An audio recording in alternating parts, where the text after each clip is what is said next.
खैरखाही के तौर पे एक बात अर्ज़ करता हूँ, दिल चाहे तो मान लें, न दिल चाहे तो लगे रहें।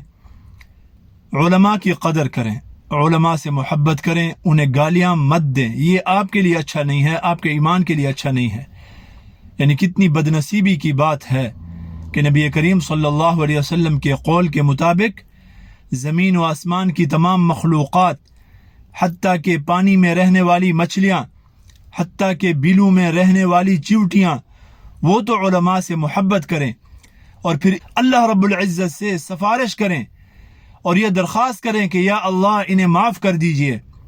मगर हम और आप जो है ना उन्हें माफ़ न करें और दिन रात उनकी बुराइयों में लगे रहें।